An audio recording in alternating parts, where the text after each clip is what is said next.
Hello, I'm Denise Galoni. Several years ago, I started my own home-based business. I was so fortunate to have so many wonderful women help me along the way. I decided to start this show, Empowering Women, to introduce you to some of those women.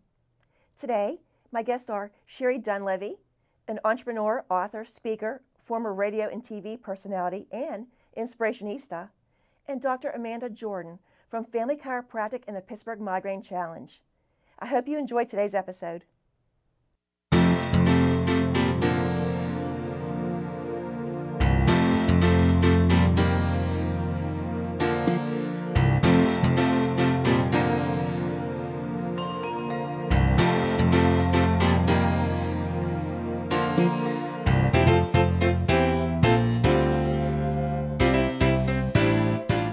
My guest today is Sherry Dunlevy, an entrepreneur, author, speaker, former radio and TV personality, and inspirationista.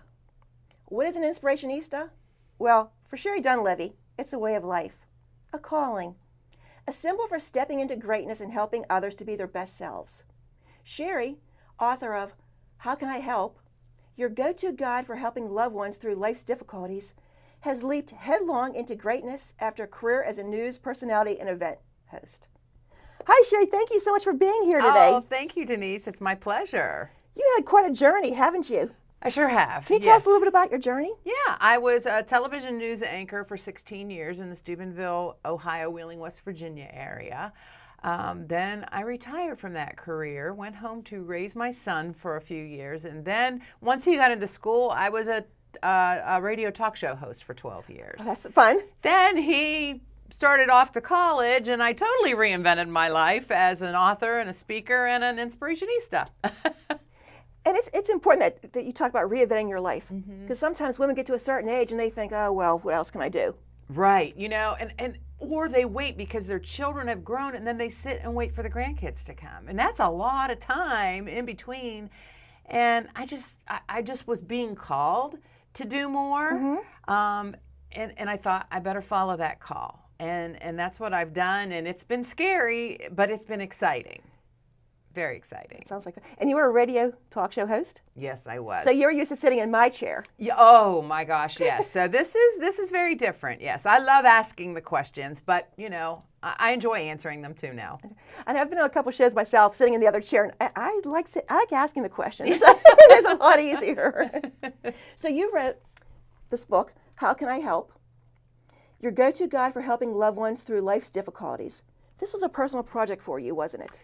It was, Denise. I retired from television at an early age for a reason.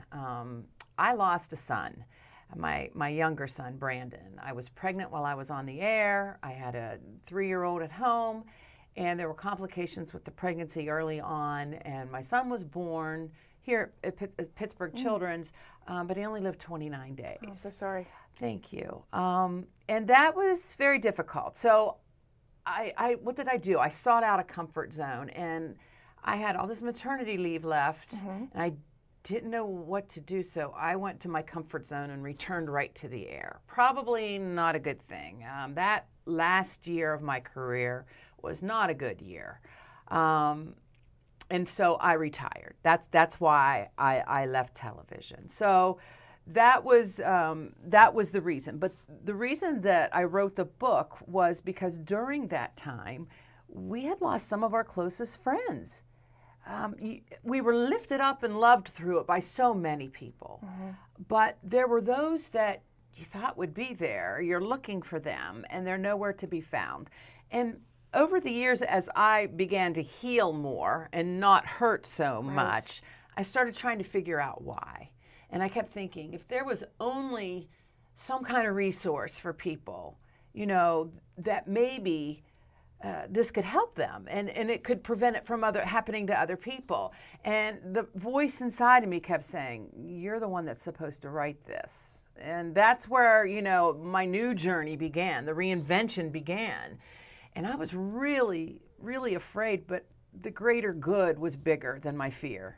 And I knew that I had to do it. Can you tell us a little bit about the book? I've read the book, but can you tell the audience a little about the book? Well, like I said, we lost some of our closest friends, and I wrote the book for those people who are really just stymied of what to do or what to say. Like maybe they're frozen, maybe they're afraid they're going to say the wrong thing, maybe they just don't have a clue. Right. You know, and so I used my skills as a reporter to talk with people and ask them that have gone through similar things, similar situations. How did people best help you? What did you find that was most helpful? And so I weaved in their stories, but at the same time, I collected that information so that I have lists of things that you can say and do specifically that are proven to help because they've helped these people. And there's not another resource like it out there. And that's what I love about it, is it's really something that you find something that resonates with you and then go do it, because this is when people need you the most, when they're hurting. And I think it's so uncomfortable sometimes. You don't know what to say. So you don't want to say the wrong thing. You say, I'm sorry, but I'm sorry seems so trivial. So you don't know what to say. So people, I think, sometimes just back away and say, Right. I'll give you time. Right. You know, I'll connect back with you. I'll give you time to heal or do whatever. But from your research, it sounds like that's not the best thing to do. It's not the best thing to do, because this is when you need your community to get you through it. And I'll let you deal with it. If a child fell and was hurting, would you just say, I'll let you go? Right. No, you need to rush in. You know what I Right. mean? And even if it's awkward, you know, and I think this book is also good because it gives people that are hurting maybe the insight that, you know what, sometimes people are saying things that you think are hurtful, but they're just trying to help. You know, it might be clumsy, but my gosh, they were there. Right. You know? And I like to say, I don't never say there's right things and there's wrong things. There's helpful and not so helpful. So I'll give you a great example. Sure. Thank you. Not so helpful, and I bet all of us have said this at one time or another. If there's anything I can do, let me know, right? And we mean that. We would do just about anything to help them. But here's what's not so helpful about Yeah, that. Sherry, why is that not helpful? I would think that's really helpful. Yeah, it's not helpful because the person that's going through a tragedy in life doesn't even know what day it is, let alone what they need. Okay. So what's helpful to them is that same kind of sentiment, but give them choices of things that you're willing to do. Okay. Can I mow your grass? Can I bring over a meal? Can I watch your kids? Do you see what I'm saying? I see what you, yeah. Especially like you think about a widow, okay, and male and female roles in the household. She might not have ever thought about who's going to mow the grass. So how helpful would that be if, you know, someone says, hey, could I send my son over to mow your grass this week? I never even thought of that, you know? Right. So that takes the pressure off of them to come up with something. And it allows you to do something that you're willing to do for them. I'll never offer to clean someone's house. Yeah, I'm not going to offer that either. I might send someone over to clean their house, Right. right? But you know, do something or offer something that you're willing to give, and let them choose. And they can say not right now. That's okay. But just to know that you offered that is going to mean the world to them. And I read that in your book, and I say that all the time. Let me know what I could do for you, because I think, you know, whatever you need, I'm there for you. But then again, as you said, there's so much going on, you can't even think of what. Right. So that's a great giving different options. Your book also talks about other things besides losing somebody. Right. It's what I was through the years of talking to people. You know, I realized that if you've gone through a divorce, you know, people choose sides. You lose friends, right? They do. If you've been diagnosed with cancer, a lot of times people feel like, you know, they back away. If you lost your job, it can be awkward. So it's kind of like those times in life where, you know, you're just down and out, and you really need lifted through. And it doesn't have to be a death. You know, it could be that you had you now have to stay home with a sick child or a parent and be a caregiver, and so you're not out in the social circles. It just can be any difficult time that people just kind of drift away. I want to give them time. I don't want to bother you. Right. You know what? Then just pick up the phone and leave them a voicemail. Send them a card, something. Let them know that they're being thought about, you know, prayed for and loved through this. That's such a different viewpoint from what we think, because we think, okay, everybody's calling you, so I'll just like step back for a second until things calm down, then I'll get back in touch with you. But yeah, so that's really different. Yeah, you know, and the thing is that if the person isn't going to be taking calls, just leave a voicemail, just so they can hear the love and concern in your voice. Instead of card. I remember when I was on television and I was out with, taking care of my son up at the hospital, there was a couple that sent me and my husband a card every single week that I was gone until I returned back to TV. Wow. That was so meaningful. You know what I mean? There were people who I'm just calling to say we love you and, we're here for you and you don't have to call me back. I just want you to know we're thinking of you and we're praying for you. Right. Those kinds of things. They might not feel like talking. That's okay. That's okay, but they still need loved on. So love on them. That's such a great point, Sherry. Thank you. So you're a speaker and an entrepreneur. Can you talk a little bit about that? Well, I speak on this book, but I think what I also talk about with people, because I did reinvent my life after age 50, it's never too late. That if you have dreams, if you have callings, if you have desires, it's time to step out of it's all fear-based. You're afraid you're going to say the wrong thing. You're afraid you're going to do the wrong thing. You're afraid you don't have enough education. You're afraid that you're going to fail. We let fear stop us from living our best lives. Right. What will people say? If I just, what are people going to say? Like, yes. Who does she think she is doing this? Oh, and you know who says that the most? You say it to yourself. You do say it to yourself. Right? If I could tell you every single fear that I had surrounding this book, but I had to say, you know what? It's time to step out of the stories I'm telling myself and, step into the greatness who you were designed. Each of us were designed to, participate in this thing called life and bring those gifts to the table and share them with the world. And if you're not doing that, you're not just shortchanging your life, you're shortchanging everyone's life. We all need what we're here to do, right? I need what you have to offer in this world. You need what I have to offer in this world. Absolutely. So great. Inspirationista. And why do you call yourself that? Because it was a job description that I decided I'm going to just give it to myself. I love it. I love it. If it doesn't fit, make your own up. Make your own up, That's right. And I thought, you know what? I'm living a life to inspire. When I was on television, when I was in radio, many times I was like a tea bag steeped in the negativity of the day's news. And I step back and I think about it in hindsight. And, that soaked into me and my soul. Sure. And I thought, for all those years, I brought the worst of the world into your living room, into your bedroom, into your home. And now I want to bring positivity in. I want to inspire greatness in people. Yes. I don't want to just show what the bad part of civilization and humanity is. I want to inspire the greatness that lies in each of us. And so I just came up with that name, coined the phrase, and slapped a hashtag on it, and off I ran. Okay, you heard it here. The Inspirationista. What's next, Sherry? Wow, I'm speaking in a lot of different places, and I'm working on an online course of how to design a life you love. Yeah. Oh, we'll so definitely I'm be really looking forward to excited. that. Yeah, I'm excited about that. Any final thoughts you want to share? We all have fears that hold us back. Like you're saying, I just need to step back. I say, step out in love. Women especially do that. Yes. Step out. Step out. It's time. The world needs us, right? They do. Thank you so much for being here today, Sherry. Thank you, Denise.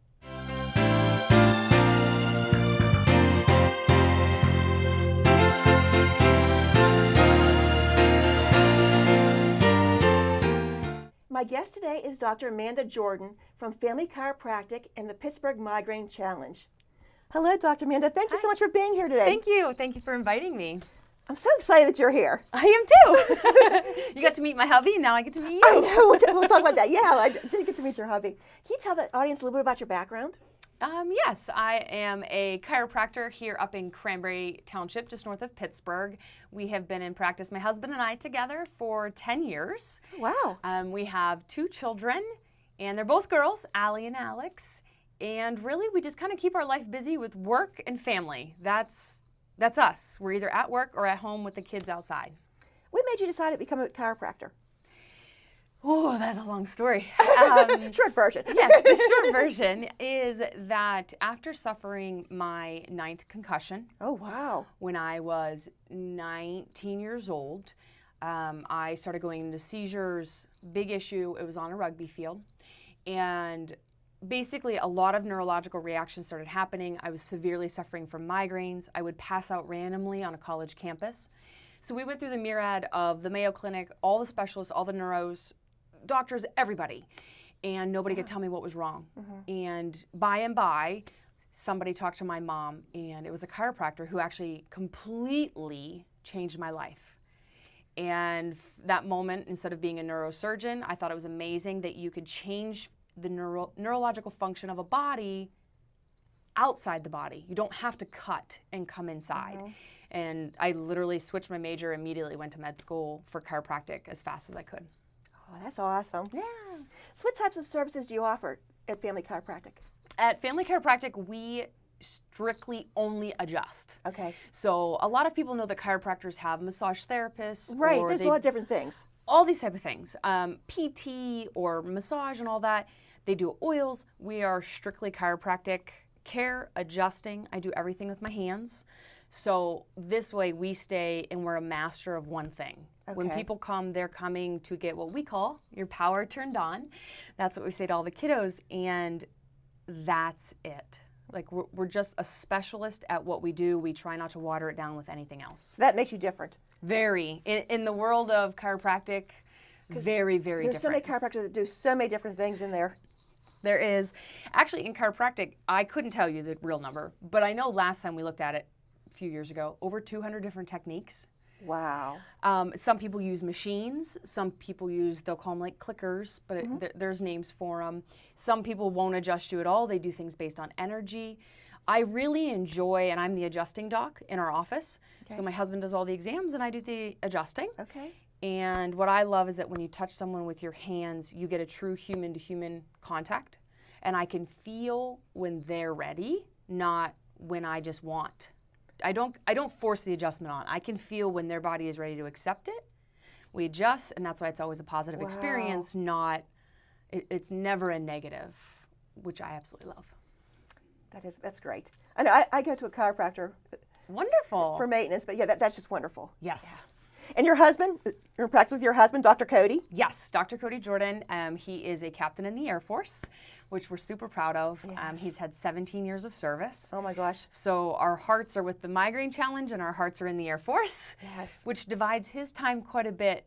But we've worked it out where he can be the exam doctor. So he really can kind of bring in that military system of we are going to check every little detail. We're going to make sure. He's very detail oriented. Very detail oriented. So he is excellent as an exam doctor. When I was the exam doctor, I loved it. But what happened, if a pregnant woman walked in, instead of following the system, we'd chat for 2 hours.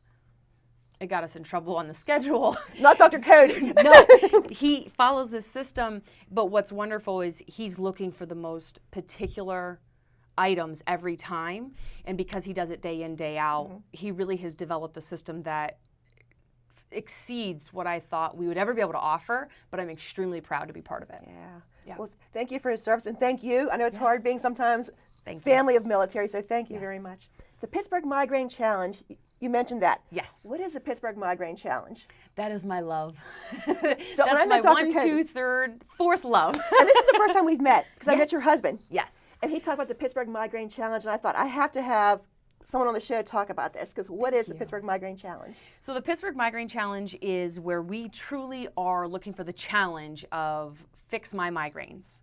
It started 9 years ago. We're in our 9th year now with it. And basically one woman came up to me and said, you say you're so good, you say that you're a master, you say you're excellent. I challenge you to fix my migraines. And for those people who know me, if you challenge me, I'll find a way to win. Right. And it was awesome that it was a win-win. And we helped her when nobody else was able to help her. The drugs weren't working. They have done surgeries. They'd done Botox. She then had, back then, she had the injectables, which was my goodness. extremely rare back then. It's more common now. But when you help someone to that level, we literally saw her life change. And that's really when we aligned with chiropractic was how my life was saved. But the Pittsburgh Migraine Challenge aligned my purpose in helping people get their life back as well. How many people approximately do you think you've helped with the Pittsburgh Migraine Challenge? Just thousands Really? over the last 9 years. Now I say thousands, and that's not honestly true. Well, We've 1,000, seen 2,000, thousands, but we've seen thousands of people. We don't accept everybody into the Okay. Pittsburgh Migraine Challenge. So I know we've seen a lot of people, but for the people that we have helped, we have a 100% success rate. We are able to actually get rid of those migraines for once and for all. But it's amazing how many people we've affected with it, because not only then is it the family, I'm sorry, it's not just the sufferer, but then it's the family and their kids. And when the kids come in and give you a hug and say, thanks for letting mommy play on the swing set with me today. Or thank you, Dr. Amanda, because mommy says if it wasn't for you, she couldn't have went outside. Sled riding was a big one this year. A lot of moms got to do that for the first time in years. Nothing's better. Nothing's better. So you're here to say that you can be cured from migraines. Yes, you can. Which one? This one. That one. You can. Migraines are either neurological or chemical based. And if you know what you're looking for, you can identify if yours are neuro or chemical. And if you're neuro, the systems that my husband has produced, we can hands down show you. We don't have a single migraine sufferer at all in our practice that does not have one of two different findings on different exams. Some have both, some have one, some have the other. But the fact that nobody does not have one of the two, it's very easy to say, are we able to help you or are we not? Okay. And that is something that we love, because I can finally give them a straight answer, not try this pill, try this injection, try this drug, try this different medication, and go home and hope that your life comes back. So, Dr. Amanda, are you able to tell fairly quickly if you're able to help them or not? Within 3 visits. Okay, oh, that's pretty quick. Within 3 visits. So our first visit, we do a history consult, exams, different tests, whatever we need for that individual person. And then we take all that information. It takes about an hour to an hour and a half to get through everything after you've left. Then we bring you back, we give you a report of findings, we do a few more things, and usually by the 3rd visit, we're able to say, here's what we think we can do for you, or we're really sorry, but we can't accept you because we don't think we are actually able to help you in this capacity. And those are always rough days when you have to tell But someone. I think it's better to hear it then, and then to go through week after week and not be able to help them. Well, and we're kind of get it done type people. So what we tell our patients is, we're going to be honest with you. We're going to tell you the truth, not what you want to hear, but what you need to hear. So whether it's good news or bad news, we'll always be up front. Right. And at least then we can sleep at night knowing you at least know where you're at, which that's why I want people to get checked. Right. At least know where are you, rather than just wondering. So you said migraines can be cured. What other things would people be interested to know about migraines? Are there some tips to try to, like if you suffer from migraines, someone might be watching, is there some things that people should try to do or not do to help? Absolutely. So Preventive, I guess. yeah, preventative wise, what I would say is if you do suffer from migraines, something that is very, very simple is essential oils. A lot of our migraine sufferers, now it's natural, so it's not a one size fits all, but peppermint oil is something we keep in the office at all times, because peppermint oil has been known to help with the migraines. It won't decrease frequency, but it will help with intensity for some people. Okay. Dr. Cody also suffered from migraines. That was something that, similarity that brought us onto the same course and purpose in life. And for him, tangerine is the oil that really helps him. Okay. Those are 2 really big oils that you can do. And secondly, if you're suffering from a migraine at home, the one thing I wish I could get people to stop doing is putting heat on their spine. Because heat dilates your blood vessels. You're already inflamed, so it allows more inflammation to that area. Interesting. So it feels good when it's on. Right. But then once you take it off, usually the migraines start raging harder. So it's best to ice. If you can ice the spine, you're getting the nerve roots, and if you can ice on and off and on and off, that really helps. Something that you said that I do want to make sure I touch on is about a migraine. A lot of people are like, oh, a migraine is just a bad headache. It's not. It would be the only way a migraine sufferer sometimes can move would be if their child is in a disaster in front of them and they had to lift the car off the child. Right. I mean, these people are incapacitated. They can't get out of a dark, cold room. They literally can't hear sounds. Yeah. I had one woman who did not attend a holiday in 34 years. Because Wow. what do you do the day before a holiday? You Right. prep, you get Yeah. everything ready, you fuss, you nest. Sure. And she would spin herself into a migraine every holiday. So goodness. the kids grew up not having their mom around for. If it was a headache, she could push through. Right. So that'd be one thing I wish people would understand is that when someone says they have a migraine, they don't have just a low pain tolerance. It is unbelievably scary on how incapacitated these people can be. We've literally had people carried into our office because nobody else can help them, or the injection that they had at the hospital didn't help. Yeah. So it gets scary. So that's a big asterisk, is that when someone says they have a migraine, have more sympathy and empathy for them, that they can't help it. Right. And we'll have the information on the show about how they can get in touch with you about the Pittsburgh Absolutely, Migraine yes. Challenge. And it's not something that goes for a certain time. Someone can call you anytime for that, right? Yes. It's not from like this time to this time. It's No, it used to be that we only talked about it in June because June's Migraine Awareness Month. But now with pghmigraine.com, anybody at any time can go on, read information, testimonials, do your research too. You have to see if we're a good fit for you.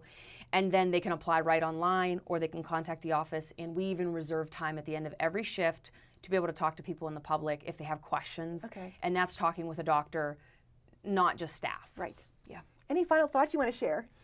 No, I really appreciate your program, and I appreciate the opportunity to bring up the Migraine Challenge. The number one sufferer from migraines is women. And if we can help them get their lives back, the best thing that I see then is that they go on and do amazing, amazing things because they have the ability to. Thank you so much, Dr. Amanda. Yeah, thank you. Thank you for watching today's episode of Empowering Women. I'd like to thank my guest, Sherry Dunleavy, and also Dr. Amanda Jordan.